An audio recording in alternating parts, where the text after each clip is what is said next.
In today's episode, I'm joined by 20-year-old poet and social media influencer Kori James, who offers profound insight into the struggles youth are facing today. Kori helps us explore the unique challenges teens encounter as they navigate two distinct worlds, the digital and the real. She sheds a light on how the growing emphasis on online life is contributing to the rising rates of depression, anxiety, and a sense of meaninglessness among youth. Reflecting on her own experiences, Kori shares what her 20-year-old self wished she knew as a teenager, and that's that life is just beginning, and that the fears and struggles that you are currently facing will eventually pass. She highlights so much of what teens see online, including the seemingly perfect lives of their peers and how it is curated and far from reality. She says, the truth is, many of these young adults are grappling with the same insecurities and fears that you are. They're just better at hiding it.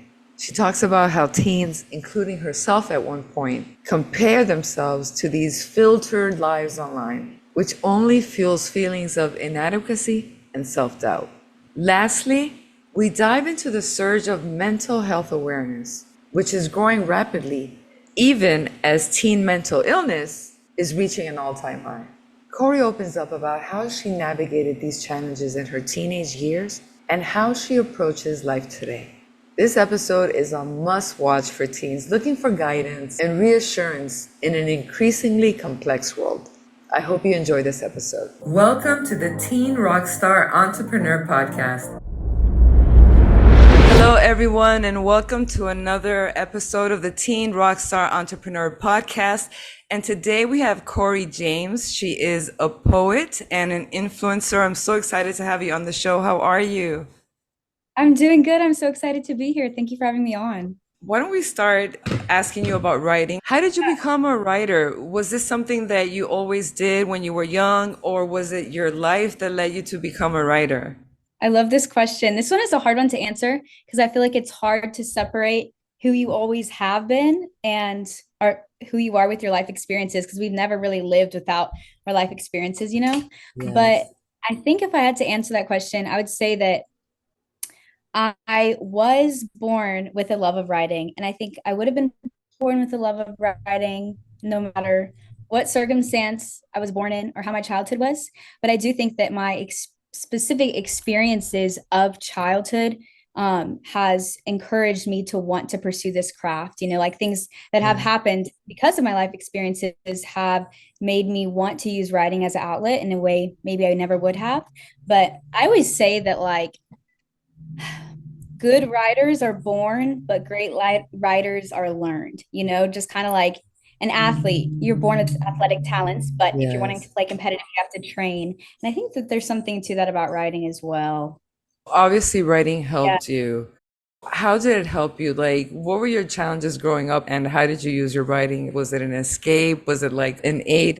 sure. Ever since I was little, I mean, I have been writing since I could hold a pen. You could ask like 6-year-old me, what do I want to do when I'm older? And I wanted to be a writer. I've always been writing. And I think that it was an outlet ever since I was young. I had a lot of grief that I experienced at a young age. And I really turned to writing to turn my pain into beauty, because that's kind of what I loved about art and books and stories, even as a kid. Like, even when I was younger, I loved sad music, and not necessarily because it's sad, but there's something beautiful Yes. about you can turn your pain into something beautiful. And so I think that I loved being able to do that and using writing as an outlet in that way, for sure. Well, it's so true because, energy is something that we all have, and we experience things in our lives, and that energy just doesn't disappear. What we have to do is transmute it. And that's what happens Mm-hmm. to a lot of people when they have that pain. It absorbs them. If they're not able to transmute that pain, it could turn into illness. It could turn into violent behavior. But if you're able to Mm-hmm. transmute it, I think it's the most beautiful experience. And I think the people who are able to do that have so much to share. So I guess you would be included in one of those people. You talked about childhood experiences, or you had talked about having a difficult life. Would you mind sharing for the younger listeners what was going on? What were your challenges? Sure. Yeah. So, I said this earlier. I experienced grief at a young age. So I love my family. I do not know what I did to deserve such an amazing family, but my family did go through a good amount of suffering when I was younger. My mom's mom, so my grandma, she had my mom when she was very young, and my mom had me when she was young. And so, my Nana is what we called her. She lived with us, and she was only a few years older than, my friend's parents, and Right. when both of my parents were at work, she's the one who raised me. And she had such a big part in raising me. She honestly was like a second mom. I kind of had two moms in the house. And so she passed away to cancer. And that was really hard because it was a few years, or I think like 2 years after my aunt had passed away to cancer. And then a year after that, my other grandma had passed away right before my grandpa did. And as a child, you lose a mother figure, and then you lose these other people. And it had a big impact on me for sure, because kind of seemed like out of nowhere all these people that I love and my extended family had been gone. And childhood dealing with grief is really hard. It Being an adult and dealing with grief is Yes. just as hard in its own way, but I Yeah. think that I the hard part about it was whenever my Nana passed. I'm the oldest of, I have three younger siblings, and I kind of took on upon myself to fill my Nana's role that she had in the household when I was like 12, and I was, took it upon myself to make sure my siblings were okay, make sure my grieving mother was okay. And I really tried to fit this place of, this person who's going to take care of people. And I didn't really let myself be taken care of because I wasn't really thinking about that. And so I think writing took a big thing, because once I kind of made sure everybody else was okay, my mom and my siblings, and I would go to my room, and when I wrote, that's when I allowed myself to grieve. But Yes. I think that would be my answer to that. Well, actually, I was speaking before doing a live and we were talking about like ACEs. I don't know if you've heard of child adverse trauma. And most people are not aware that they've Mm, experienced this childhood adverse trauma, and grief, death is one of the biggest contributors to this. mm, So it's interesting that because when people are going through grief, they tend to think of themselves a lot. And I think that also makes the suffering prolong longer. You did something really proactive, mm, and that's why I want to point it out. So what you did is you didn't focus on your grief. You immediately went externally and wanted to make sure that your siblings and that everyone else was okay. I don't know if you did that consciously, but that also was a big contributor. Not only did you help everyone else, but in a way that psychologically helped you because you didn't get as consumed in the grief because you focused much more on helping. So, it's just another mm, way that you let out that energy in a positive way. So I just want the youth that are mm, listening out there to see that there are things that you can do when you go through something very difficult, and also where you put your focus is really important. And I want to talk about your writing because you do talk about grief in your writing. However, there's a really big difference in absorbing the grief and becoming a victim of your experiences mm, than being able to do what you do and then share or talk about your experiences. So let's talk a little bit mm. about your writing. And I want you to read us a poem at the end so that Okay. everyone can listen to it. Yes. So what things do you talk about? What really resonates with you? What experiences do you talk about the most? Hmm. I love to write about everything. Sometimes whenever I'm having writer's block, I'll just think of a random word and I'm like, let's make something out of this. But something that I really love writing about is hmm, I would say I love writing about relationships, like That's what family I thought. dynamics and everything like that. I love doing that. I also love writing about things that people think are only in their heads, feelings that haven't really been articulated because you don't have a conversation with someone about them. And so I love doing that as well. And I just love, I said earlier, I loved even at a young age pain into something beautiful. And so I Yeah. love being able to write about um, ugly things in a beautiful way. I really love doing that.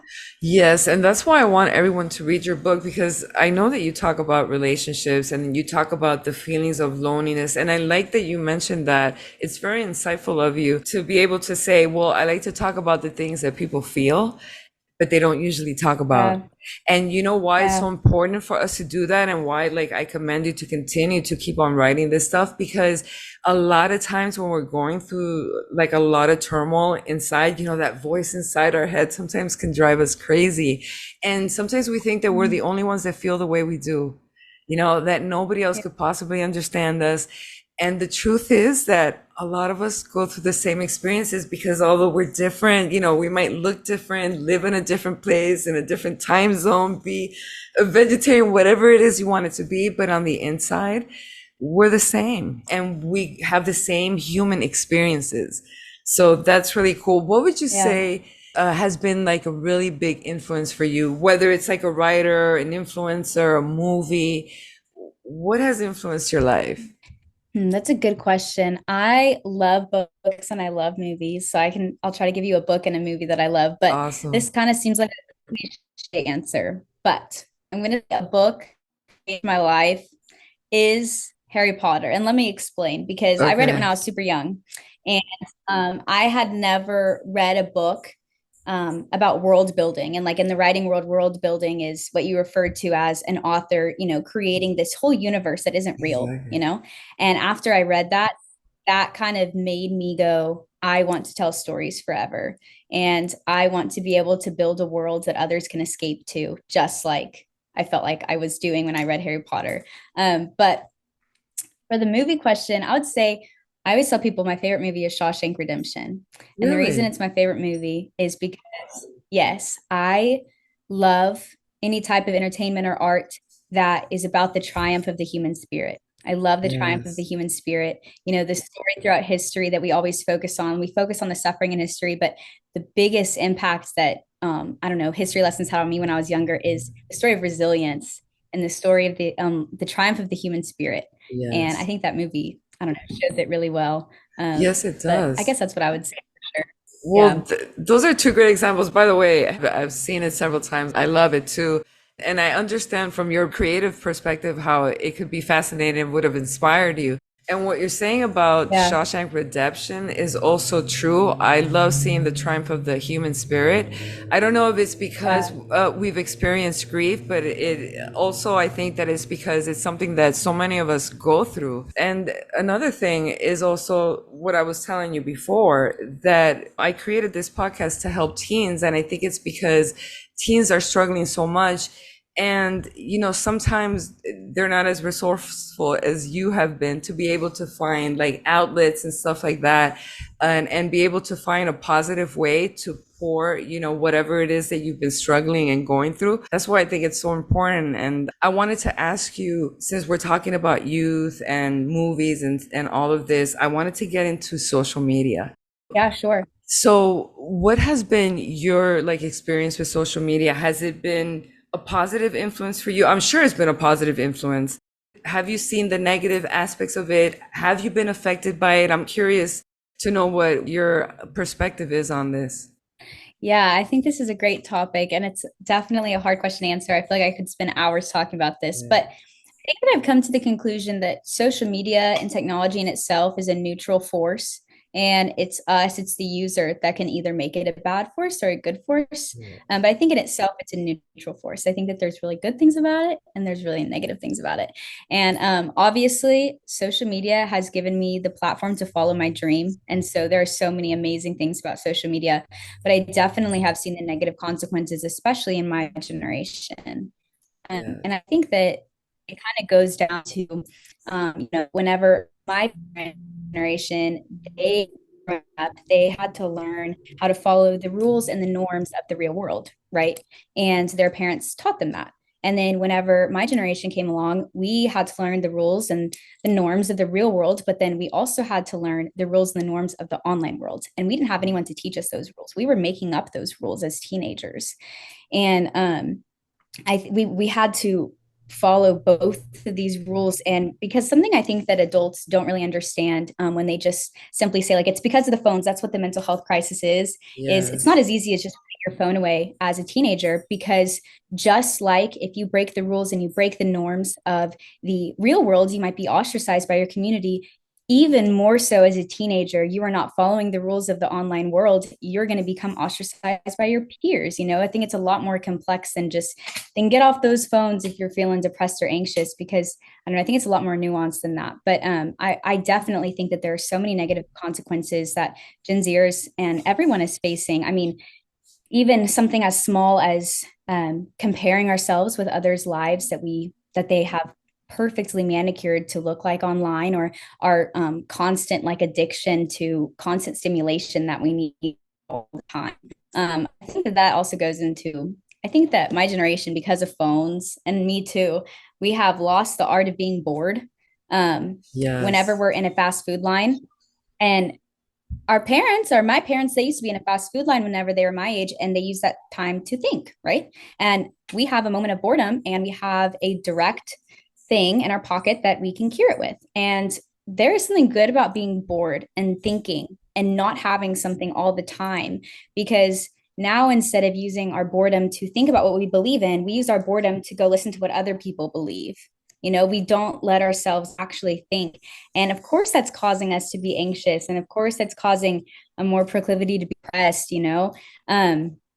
So I definitely can see that's the case. But I'd also say that I think I'm really hopeful for my kids' generation, because while, my parents didn't know the rules or the norms to teach about the online world, I think that we do. And so I'm hoping if you were to ask this question to someone in 20 years who is 20 years old like I am, they would have a more positive answer, because I'm hoping that my generation will have teach them, the negatives and the pros of social media, that even though our parents knew some that it there were consequences, they didn't understand because they didn't grow up with it. Like, you can't blame them. But um yeah, but I would also say there's so many good things about social media too. Wow, you said so many good things. I want to see if I could catch them all. Like what you said Oh about yeah, the sorry. that was fantastic. You mentioned the line and boredom, and I was like, oops.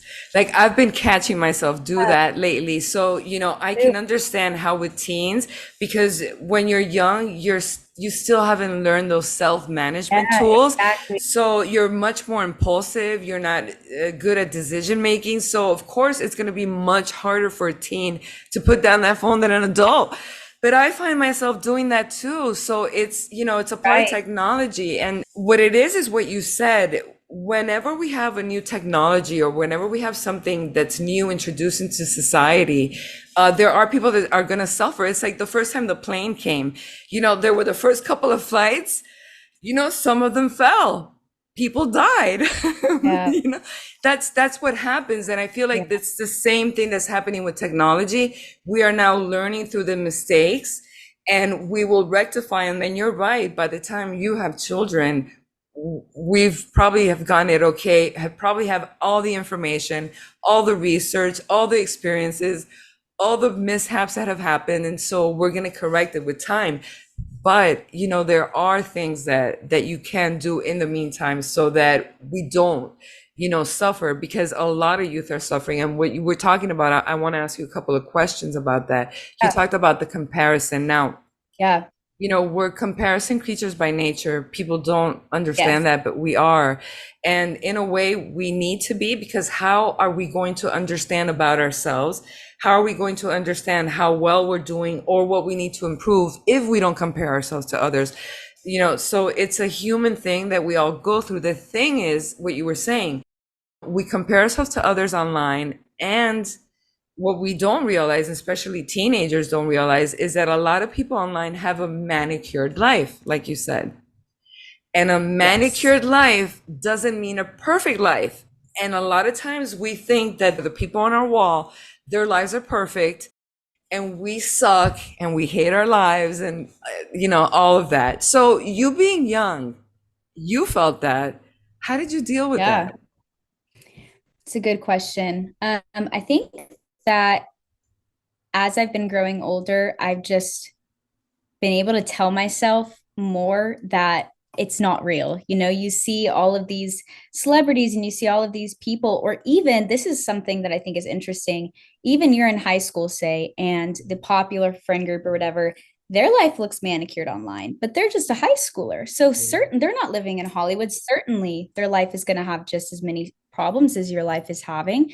And it's hard to remember when you don't post the negative things about your life online, but that's one of the rules I said earlier. I mean, we made the rules social media, so we've made this rule that you are only going to post our good things about life, and um, I think that, there's something fun about putting the highlights of your life online. And I think where it gets dangerous is when the highlights you're putting on your life online become more important than your real life is outside of online. And I think that's something that I used to combat all of like the comparison and everything, is just knowing that, you may feel more connected when you're online because there's more people, but you actually are going to feel less connected if that is the only people that you're going to be consumed with. Like, of course, Yes. if someone is not seeing anybody in real life, let's say hypothetically someone is just scrolling and looking through people all day, they're going to think that that's real life because they haven't separated the two worlds. Like, there is an online world and there is a real life world, and the online world is not real life. Like, it just simply isn't. And I do wish someone said that to me more clearly whenever I was in high school. Like, it just simply is not real. It is simply not real. It's not real, but people are spending more and more. So I was thinking of creating this post where I have a string and it just shows how many years of our lives we spend doing things. And so the average is like you spend 30 years sleeping. If you live an 80-year life, right? So think about it. You spend between working and sleeping, you spend like 23 to 25 years. So now think about that. That's like 50 years. Then eating is like 4.5 years, right? So now you got 55 years and you just keep adding. And now they've added 11 years for social media. So pretty much we're not living our life. We're not living our life. Yeah. And I love what you said about young people today. And I want to touch up on that a little bit. So we spend most of our time scrolling through our walls, watching other people live their lives instead of living our lives. And I think Yes. that's a really big reason for depression. What do you have to say about that, being young, being that everybody's connected to their phone? Do you feel that? Do you see that people are having a hard time being in the real world? Do you actually have that where you spend more time online than you do with your friends? What is your experience with the real world and with the online world? Yeah, I think that when I was in high school, I was, just a high schooler. And so I think I did spend a lot of time on my phone. And I've just been kind of realizing that, I don't know, I think that I've been able the last few years to um, be in real life. And that's first. It's so funny how, people will go to a restaurant and the first thing they do is they want to post that they're in the restaurant, Yes. and it's great to take pictures with your friends and it's great to document things. But what I've tried to tell myself on how to, do better about this is I'm going to go do my thing. And then the last thing I'm going to think about is wanting to take pictures of it. I want to be so distracted with real life that I forget that there's an online life that I was supposed to be capturing during this. You know what I mean? And I think that's something that I've been learning. But I also think, to answer your first question about the depression and social media, that it is quite interesting that we are in this huge mental health awareness boom. Like, everything's about mental health awareness. But at the same time, we are in a mental health crisis, Crisis. especially with my generation. And it's like, how are we having this mental health awareness movement like we've never seen before, but yet we're seeing crazy numbers of people, especially my generation, that are suffering with depression and anxiety? And how are those two things coexisting at the same time? What is different? And I think a big part of it is social media. I mean, even the fact that we go on social media and we see so many things about mental health awareness, and we're feeding ourselves so much about it instead of actually dealing with it. Like I said earlier, we're bored. And so we're going to go find something. You're struggling with something. And so instead of trying to deal with it or put it to somewhere good, like you said, art or something, they're going to take their phone and they're just going to see other people and all of this mental health awareness boom. And it's just like so much consumption. And there's no time to actually sit and think and slow down and feel things that might be necessary. Um, I don't know, but I Yes. definitely think that it's Yeah, real. it's information overload. And again, it Yeah. goes back to what we were saying. If you're not aware, so it seems to me like you've always had that awareness, and I think that that's something so important that we have to like start teaching youth. And I know that they talk a lot about mental awareness, but like you said, there is a mental health crisis and not enough of giving tools. And I don't know how your school experience was, but from what I'm seeing from school is that it's failing. The education system is failing youth. I mean, right now, I think what percentage? Almost half of seventh graders can't read at a fourth grade level. This is really important. Right now, what's going on in schools, I don't know if you're very well aware of it, but it seems like they're promoting a victim mentality. Yeah. Every topic right now, instead of dealing with it, like for example, like you're saying, mental health, anxiety, whether it's racism, whether it's gender ideology, whatever it is, instead of focusing on like the positive aspect of it, it's more of just showing it to you and showing you that it's there, but not giving you the tips or the tools to be able to help you get out of it. And I think that's what might be creating some of the victim mentality that we're seeing in youth. I don't know if you've seen that, and you have your sisters. You said you have younger siblings. I do. I'm the oldest of three. I'm the oldest of four. But yeah, you said like the victim mentality. I totally see that. I think what people don't realize is constantly dwelling on negative emotions can make them worse. And we're being Absolutely. told to constantly dwell on them. You know what I mean? Yeah, And it makes us worse, like a lot of mental health issues are adaptive and I just think that's a really good points that I think anyone should listen to is that focusing on your negative emotions could make those emotions even worse. You know what I mean? And absolutely. I think that Gen Zers aren't being told that. There is, and I totally think that's true. Oh yeah, absolutely. I mean, I'm sure you've heard of the law of manifestation, read the book The Law of Attraction, or have heard Mhm. about it. And it's very clear. I mean, wherever attention goes, energy flows. That's pretty much a universal law. So that means that if you spend your time focusing on whatever it is that you don't want to happen, pretty much you're going to be making your wishes come true simply by just putting your energy and putting that focus. Because, when we're speaking of God, the universe, some people want to call it source, whatever it is that you want to call it, when he's listening, what he's understanding is that you're putting your attention into something. And the way that the universe works is, okay, so if you're putting all of your attention into this, I'm going to give you more of this.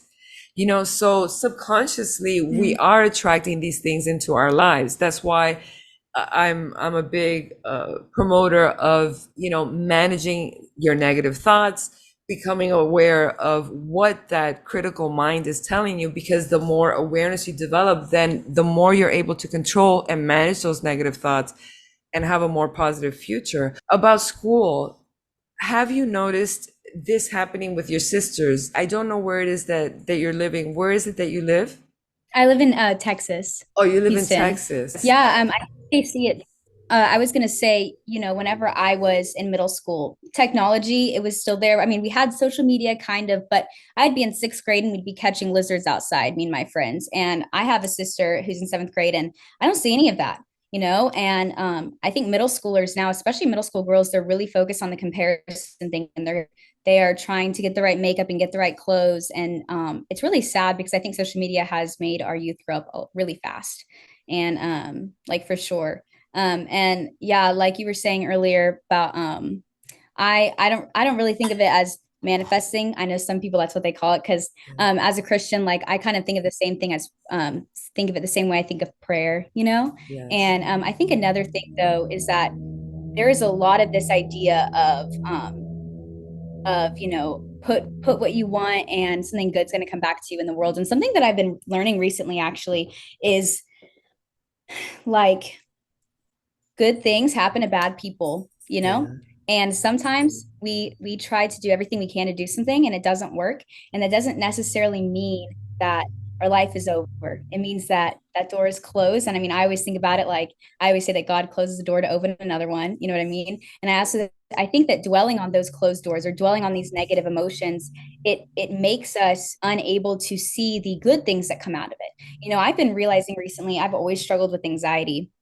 And I've been realizing recently that I've never stopped to think about, okay, maybe there is some goodness in anxious feelings. I think anyone struggling with anxiety, that's a negative thing to deal with. But you can either think of it as, I have anxiety and this is why I do this or this is why I do this. And then sometimes I think about it in the sense of, I struggle with this and I'm able to write and help people because of it. Maybe I wouldn't wish for it to go away because it has made me into the person that I am. You know what I Yes. mean? And but yeah. Absolutely. Absolutely. I totally agree with that. And what you were saying, so I was raised Christian. I completely understand. Mhm. And, when I think of manifestation and I think of the Bible and prayer, I always think of the text, and I don't remember what a Bible verse, but where Jesus always said, pray as if you already had it. So I Mhm. guess it could be a similar thing, as in, keeping a focus in what it is that you want, as opposed to not focusing on what it is that you don't want. So I completely understand it from a religious point of view as well. And that things happen to all of us. Absolutely. And I love what you said about failure, because it's true. So, our experiences are what makes us who we are. And if we're able to Yeah. overcome those challenges and those hurdles, well, we become stronger people for it. And as we Yeah. become stronger people through these gifts that we've developed, we can help others. So I Yeah. absolutely agree with what you said. And I think it's important when it comes to young people, because in our system today, we're so based on like failing and taking tests and getting to the next level, and you didn't get in, and you know what I mean? And so you're raised with this fear of failure. And so I feel Mhm. like we're so afraid to fail that a lot of times we won't even try. We won't even try Yes. to do something. And I think it's really important for young people to understand that failure is actually the entrance or the path to getting what you want, because you have to fail your way forward, or fail your way to success, if you want to call it. But Yeah. without those failures, it's like, when you think of people in the past and you think of someone as simple as Einstein, who created the light bulb. It took him Yeah. 1,000 tries. Okay, could you imagine doing something 1,000 times and still Right. thinking, no, I Yeah. got this. I got this. I got this. Like, to me, that's always a great example when I feel like I can't do something, because it's like, have you tried it enough? Have you changed your strategy? Have you tried another alternative? And so, to young people that are listening, failure does not define you. And actually, failure makes you stronger. And you have to fail in order to know what you're good at, what you're not good at, and be able to figure out what it is that you want to do. Yeah. And I was thinking about it like the wisest and strongest people that I've ever met, they had hard lives. Yes. I've never, like they all had hard lives and they Yeah. are strong because of it. Yes, and and the ones that we haven't heard of is because they weren't able to overcome it. And that's why I feel so called to speak to youth, because I know they're going through hurdles right now, like you said, a mental health crisis more than ever. And it's this, they're having so many challenges and they don't know how to overcome them, and they're feeling hopeless. And hopefully, like, some of them will listen to this and understand that this is what's going to make them the best version of themselves. If you're able to just develop those skills and stay strong, find something that you love, because I think that's the Um, key when it comes to you and writing. You were lucky to find something very early on in your life that you love. And so that's been your source, to guide you through the difficult times. What would you say about that? Would you tell someone young that that's something definitely that helped you? Oh yes, for sure. Whenever people ask me like what advice would you give your high school self? Something I always say, or just anyone in high school, is to find a hobby. Because if you are um feeling unfulfilled in life and all you're doing is going to school, hanging out with friends, even going to church or whatever, and you don't have something that you enjoy doing for yourself, of course you're going to be unfulfilled. And Yes. I think that art for some people, there's so many different things, but I think that people should definitely find an outlet for their pain or their pain is going to, they're going to feel consumed by it, Absolutely. And I think that as human beings, we always ask ourselves those existential questions like, why am I here? What is my purpose? And so I think that when you have meaning in your life and you could find meaning, like you said, whether it's finding something that you're passionate about, whether it's helping others, whether it's your faith, but having something that's bigger than you to drive you or Yes. to guide you in those difficult times, I feel is necessary. And I feel like that is I, why, yes, go ahead. oh no, I was just agreeing with you. Oh, okay. Yes, because I feel like this is not even like young people alone, but even adults feel so lost. And it's because they're lacking that meaning in their life, something like you said, that is yours and that no one can take away, that is just for you. I think that that's very true. And like finding your purpose is so important. And, like if someone were to ask me what my purpose is as a Christian, I'd say God. But like on a smaller scale, I think that a lie that we believe is that our purpose in life is to be happy. Our purpose in life is not to be happy. If we No. think that's true, we're going to have such an unhappy life because happiness is dependent on things we can't control. And so, like, Yeah. I always think about it, my purpose in life is to love others because a lot of times people think, I'm not feeling loved. I feel alone. I don't feel like people love me. And they think that if that was fixed, they would be happy, they would feel purposeful. But that's not true. Like the Yeah. real thing that's going to make you feel purposeful is when you are loving others, not when others are loving you. You know what I mean? And Absolutely. so I think that that's something I've learned is that our goal, I mean, we are not supposed to like our goal as humans is not just to be happy. That should not be our purpose. It should be to love others. And because I think that that's confusing a lot. People think of love, and the first thing they think of is, oh, who loves me, But the real beauty of love and like the lessons we learn from love often come from whenever we're giving love to others. Absolutely. I have to say that that is so beautiful. And again, it goes back to what you were saying at the beginning of the interview, and it's what you focus on. And when you said, others don't love me, again, it's coming from a little bit of a victim mentality of always thinking of me, me, me. And we live in a society where they kind of do that to you, where they make you always be focusing on you, on the self, but not in a positive way. And I like the take that you said, instead of focusing on who loves me, well, I focus on loving others. And you know what the funny thing is? I'm sure you've experienced this in your life. Because you focus on loving others, I'm sure you receive a lot of love. Yeah, and also you focus on loving others, you forget about the feeling of loneliness you had, Yes. like because you're loving others, you know what I mean? And like you said, like this victim mentality, I think that something my generation needs to learn is we hear the word self-love a lot. And I think we need to learn the difference between self-awareness, which is good, and self-obsession, which Yes.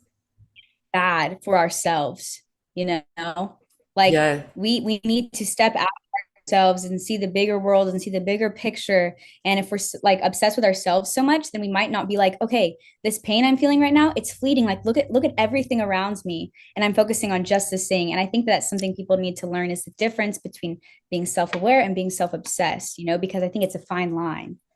Absolutely. And I think that that's something that unfortunately social media and society is creating this self-obsession, which is unhealthy, and it's creating a society of entitled. And I don't know if the right word is narcissistic, but you can have these narcissistic traits. And a lot of that is what we're seeing today. And that's why it's so important that you're saying that when you focus on something that's not you and focus on self-love in a healthy way, because sometimes we think that self-love is indulging ourselves in the pleasures, like, oh, I love myself, so I wanted to do this and I went and I did it. And sometimes that is not the way that you love yourself. Loving yourself is doing what's good for you. I was gonna say, and just love yourself is doing what's good for you, and what's good for you is loving others, and that will make you forget about all the other stuff. But Yeah. yeah, And you talk about Christianity and your faith a lot, and yeah, I was raised very religious. And I do see that there has been a decline in society. I know that I get in trouble sometimes for saying this, but I do see that there is a correlation with people not being as religious, the family not having a religion, having their Sunday day at church, having that community, and also their belief in God and the family unit. I feel like all of that is kind of like frowned upon a little bit right now. And it's the cool thing to want to be single, be atheist. What do you think? I think that it's a positive influence, and I see that it's been a positive influence in your life. Do you have anything to say about that? Yeah, I mean, I would just say that people in every generation and every time period have been wanting meaning, right? Like we want meaning. Yes. And I think that people now are wanting meaning more than ever, and I just so happen to find my meaning in my faith. And but I totally agree with what you're saying. And I think it's hard for us to know what we believe when we aren't thinking for ourselves anymore, and I think that could be a big part of it. And, one of the things that I say I did a video once and I was giving people advice that I wish I got advice in high school. And one of them was to know what you believe in. And, of Yeah. course, I'm a Christian, but this applies. If you were born in a Christian family, then like I urge you to learn about the opposite side. If you were born in an atheist family, I urge you to learn about the opposite side because it's important at a young age to know what we believe in and not just, okay, know what that's why I believe or know what the culture believes in because that's what I believe. But I think it's so you figure it out, right? But what's dangerous about that is then you're going to be 40 one day and you're going to wake up and go, oh my gosh, I've been living this identity that I didn't believe. You know what I mean? Yep, that was my life. Yeah, And that's why I yeah, do what I do, yeah. because I was one of Happens those a lot. people that woke up at Yeah. 40 and realized, wow, what am I doing? And it's because it's so important what you said. So, your faith is your belief, but, having beliefs could be something as really, really clearly defining what your values are, what your Sure. Yeah. boundaries are, Yeah. defining exactly what it is that you want for your life. What would you like to see Totally agree. yourself doing, see yourself accomplish? Yeah. And when you have that really clear, all your goals and the vision, how you see yourself, how you want to be seen by others, I think that it does a lot for you. And one thing that I've seen that it does for young people, and I can see that it did for you, is that it gives your life direction, which is something that a lot of young people are lacking today. They lack direction. They're feeling hopeless. And I think that when you define your life that way, it gives your life direction. Like you said, it gives your life meaning, and it keeps you away from trouble and making bad decisions. Yeah, I would agree. Okay, so I just want to ask you, what is the number one advice that you would like to share with teens? Hmm. I love this question. I touched on this earlier, but pain is never permanent. A trick that I have learned recently is whenever I'm feeling very low in life, I will think about the last time I felt this low.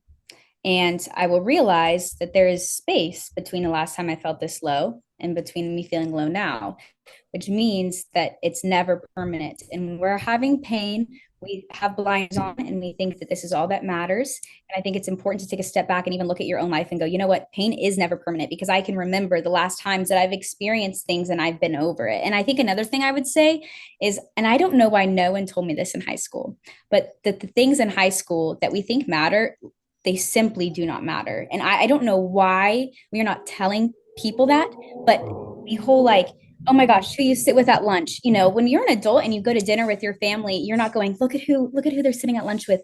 You Right. don't you don't do that. And I don't know why no one told me in high school the things that we think matter, like these popularities and these set of rules we need to fit into. You were going to leave high school, and if you spent your entire high school thinking that that is what real life is, you're going to have an identity crisis after high school when you realize that people don't follow those rules anymore. And that's why it's so important be yourself in high school. And Yeah. yeah, and I also think it's important to remember as a teenager that your life has just started. When you're a teenager, you think that your world is ending a lot. And something that I've realized, I'm 20 now, and I'm going, oh my gosh, my life has just begun. And I used to Yes. think that, like, oh my gosh, my life is over, but your life has just begun. And you know what I mean? I think it's a beautiful thing to Absolutely. remember. Yes, it is. Thank you so Yeah. much for sharing that. It is so true. And what you were saying that they don't teach us that in school. That's why I'm a big proponent for teaching life skills because think about it. If they taught us in school about neuroscience, so this is the developing brain from 0 to 25, then you're like, oh my God, like I'm pruning right now. Oh my goodness, my limbic brain, which is the emotional center of the body, develops first, but my prefrontal cortex, which is responsible for decision making, et cetera, develops last. So this is why I'm feeling crazy or I'm feeling like this. If they explain all these things to us, I think it would save us a lot of heartache. So that's my hope that the education system is going to change and a lot of things are going to change. We're going through crazy times right now, so I think that a lot of things are going to be changing. So I wanted to ask you one question from our game. So I'm going to open Yeah. up my phone so that I could give you a Okay. category so that you could Okay. pick. Okay, so the categories were relationships, we have thoughts, and we have juicy. So which one are you gonna pick? Hmm. I'll do the thoughts one, I think. Okay, so let's see. Let me go to thoughts. All right, so I'm in thoughts. Give me a number. 7. All righty. So how has your perspective on the world changed in the past 4 years? So that was like from 16 Mm, to 20. it's a really good question. How has my perspective of life changed in the last 4 years? I think I would say that I feel like there's so many things, but I think that one thing is hmm, I think the idea that this question, can my answer refer to writing? Because that's kind of the first thing that I thought about. Yeah, Okay. absolutely. Okay. So, I used to think that I had to be sad to create good art Oh, because I as an love that. artist, I used to think that the cards were stacked against me. Every famous artist you can think of, they led very grim lives. Often them had Yeah. suicidal ideations, Yes. like Van Gogh, all of them, right? And Yeah. Van Gogh, especially, I was fascinated by him. Especially, I found out like his best work was done in a mental institution, and it kind of made me real, like think I must be sad to make good art. And I thought I must be sad to make good art, and I was almost seeking it out and I've realized that while sadness in art inspires people, there's one thing that inspires people more than sadness, and it's hope.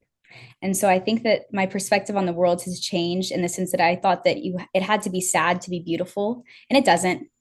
There is something beautiful about overcoming sadness.